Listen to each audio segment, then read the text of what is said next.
ANMR ನ್ಯೂಸ್ಗೆ ಸ್ವಾಗತ.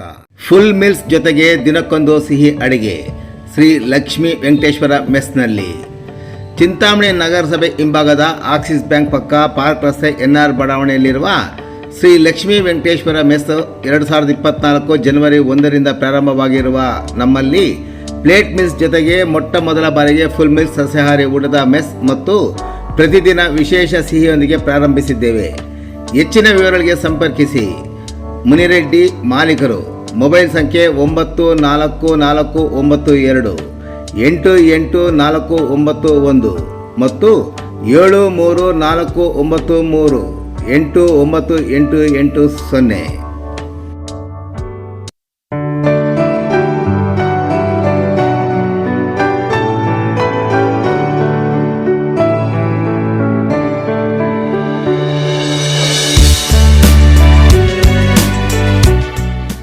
ನಗರಸಭೆಗೆ ಕಂದಾಯ ಮತ್ತು ಬಾಡಿಗೆ ಬಾಕಿ, ನವೀಕರಣ ಮಾಡಿಕೊಳ್ಳದ ಪೆಟ್ರೋಲ್ ಬಂಕ್ ಬಂದ್ ಮಾಡಿಸಿದ ಪೌರಾಯುಕ್ತರು. ಚಿಂತಾಮಣಿ ನಗರದ ಅತ್ಯಂತ ಜನನಿಬಿಡ ರಸ್ತೆಯಾದ ಬೆಂಗಳೂರು ಜೋಡಿ ರಸ್ತೆಯ ಆರ್ ಬಾರ್ ಅಂಡ್ ರೆಸ್ಟೋರೆಂಟ್ ಪಕ್ಕದಲ್ಲಿರುವ BKT ಕಂಪನಿಯ ಪೆಟ್ರೋಲ್ ಬಂಕ್ ಮಾಲೀಕರು ನಗರಸಭೆಗೆ ಸಂದಾಯ ಮಾಡಬೇಕಾದ ಬಾಡಿಗೆ ಹಣ, ಕಂದಾಯ ಬಾಕಿ ಮತ್ತು ಬಂಕ್ ನವೀಕರಣ ಮಾಡದ ಹಿನ್ನೆಲೆಯಲ್ಲಿ ನಗರಸಭೆಯ ಪೌರಾಯುಕ್ತರು ಪೆಟ್ರೋಲ್ ಬಂಕ್ ಬಂದ್ ಮಾಡಿಸುವಲ್ಲಿ ಮಂಗಳವಾರ ನಗರಸಭೆಯ ಪೌರಾಯುಕ್ತ JN ಚಲಪತಿ ಯಶಸ್ವಿಯಾದರು. ನಗರದ ಜನನಿಬಿಡ ಮತ್ತು ವಾಹನ ದಟ್ಟಣೆಯ ಬೆಂಗಳೂರು ಜೋಡಿ ರಸ್ತೆಯ ನಗರಸಭೆಗೆ ಸೇರಿದ ಜಾಗವನ್ನು ಹಲವು ವರ್ಷಗಳ ಹಿಂದೆಯೇ ಪೆಟ್ರೋಲ್ ಬಂಕ್ಗೆ ಬಾಡಿಗೆಗೆ ಜಾಗ ನೀಡಿದ್ದು, ಇತ್ತೀಚೆಗೆ ಪೆಟ್ರೋಲ್ ಬಂಕ್ನ ಮಾಲೀಕರು ಸದರಿ ಬಂಕ್ನಿಂದ ನಗರಸಭೆಗೆ ಪಾವತಿ ಮಾಡಬೇಕಾದ ಬಾಡಿಗೆ ಹಣ ಮತ್ತು ಕಂದಾಯ ಹಣ ಸುಮಾರು 20 ಲಕ್ಷ ರೂಗಳಿಗೂ ಹೆಚ್ಚು ಹಣವನ್ನು ಪಾವತಿ ಮಾಡದೆ ಕಾಲ ಕಳೆಯುತ್ತಿದ್ದರು ಎನ್ನಲಾಗಿದೆ. ನಗರಸಭೆಯಿಂದ ಹಲವಾರು ಬಾರಿ ಕರ ವಸೂಲಿಗಾರರು ಭೇಟಿ ಮಾಡಿ ಬಾಕಿ ಪಾವತಿ ಮಾಡುವಂತೆ ಮನವಿ ಮಾಡಿದರೂ ಬಂಕ್ ಮಾಲೀಕರು ನಿರ್ಲಕ್ಷ್ಯ ಮಾಡಿದರು ಎನ್ನಲಾಗಿದೆ.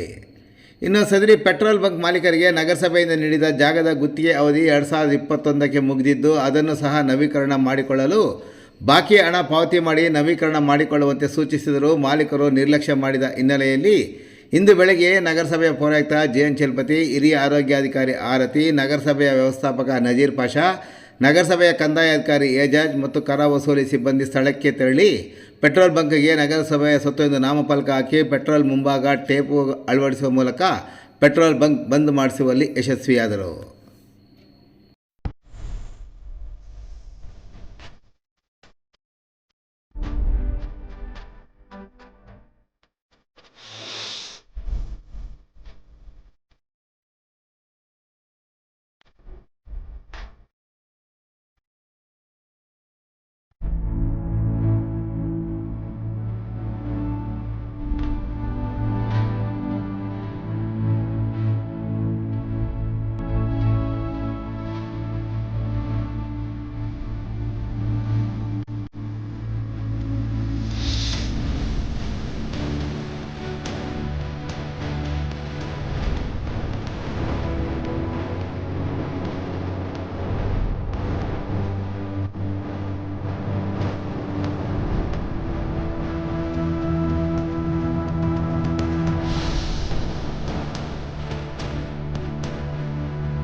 ಈಗಾಗಲೇ ಸಾರ್ವಜನಿಕರನ್ನು ಹಲವಾರು ಬಾರಿ ಮನವಿ ಮಾಡಿದ್ದೇನೆ. ನಗರಸಭೆಗೆ ನಿಗದಿತ ಸಮಯದಲ್ಲಿ ತೆರಿಗೆಗಳನ್ನು ಪಾವತಿಸಿ ಅಂತ. ಆದರೂ ಕೆಲವೊಂದು ಜನ ಬಂದು ತೆರಿಗೆಗಳನ್ನು ಪಾವತಿ ಮಾಡ್ತಾ ಇದ್ದಾರೆ. ಇವನ್ನು ನೀರಿನ ತೆರಿಗೆ ಮತ್ತು ವೃತ್ತಿ ಪರವಾನಗಿಯನ್ನು ಪಾವತಿ ಮಾಡ್ತಾರೆ. ಅದೇ ರೀತಿ ನಮ್ಮ ನಗರಸಭೆಗೆ ಸೇರಿದಂಥ ಒಂದು ಪೆಟ್ರೋಲ್ ಬಂಕ್, ಏನು ಪಾರ್ಕ್ ಪಕ್ಕದಲ್ಲಿದ್ದ ಪೆಟ್ರೋಲ್ ಬಂಕ್, ಸುಮಾರು 2021ಕ್ಕೆ ಅದನ್ನು ಅವಧಿ ಮುಗಿದಿತ್ತು. ಆದರೂ ಸಹ ಅವರು ನಮಗೆ ಸುಮಾರು ಒಂದು 15-20 ಲಕ್ಷಗಳವರೆಗೂ ಈವರೆಗೂ ಹಣ ಪಾವತಿಸಿದ್ದರಿಂದ ನಾನು ಹಲವಾರು ಬಾರಿ ಮೌಖಿಕವಾಗಿ ಸಹ ಹೇಳಿದ್ದೇನೆ. ಅವರಿಗೆ ಈಗಾಗಲೇ ನಾನು ಬರವಣಿಗೆಯಲ್ಲೂ ಸಹ ಕೊಟ್ಟಿದ್ದೇನೆ. ಆದರೂ ಸಹ ಅವರು ತೆರಿಗೆ ಪಾವತಿಸದೇ ಇರೋದ್ರಿಂದ ಈ ದಿನ ನಾನು ನಮ್ಮ ನಗರಸಭೆ ಸ್ವತ್ತು ಆಗಿರೋದ್ರಿಂದ ಅದನ್ನು ನಾನು ಈ ಕೂಡಲೇ ಅವರಿಗೆ ತೆರವುಗೊಳಿಸಲಿಕ್ಕೆ ಅವರು ತಾಕೀತು ಮಾಡಿದ್ದೇನೆ ಮತ್ತು ತೆರಿಗೆಯನ್ನು ಕಟ್ಟಲು ಸಹ ತಾಕೀತು ಮಾಡಿದ್ದೇನೆ. ಮುಂದುವರೆದ ಭಾಗವಾಗಿ ಅಲ್ಲಿ ನಾನು ಅದನ್ನು ನಮ್ಮ ನಗರಸಭೆ ಸ್ವತ್ತು ಅಂತ ಇವತ್ತು ನಾನು ಅಲ್ಲಿ ಬೋರ್ಡ್ ಮಾಡಿಬಿಟ್ಟು ಬಂದಿದ್ದೇನೆ. ಅದೇ ರೀತಿ ಎಲ್ಲ ವರ್ತಕರಲ್ಲೂ ಮನವಿ ಮಾಡ್ತೇನೆ, ನಿಗದಿತ ಸಮಯಕ್ಕೆ ದಯವಿಟ್ಟು ತೆರಿಗೆಯನ್ನು ಪಾವತಿಸಿ. ನಗರಸಭೆಯಲ್ಲಿ ನೀವು ಕೊಡೋಂಥ ತೆರಿಗೆಯಿಂದ ಪೌರ ಕಾರ್ಮಿಕರಿಗೂ ಮತ್ತು ವಾಲ್ಮೆನ್ಸ್ಗೆ ನಾವು ಸಂಬಳ ಕೊಡಬೇಕಾಗ್ತದೆ.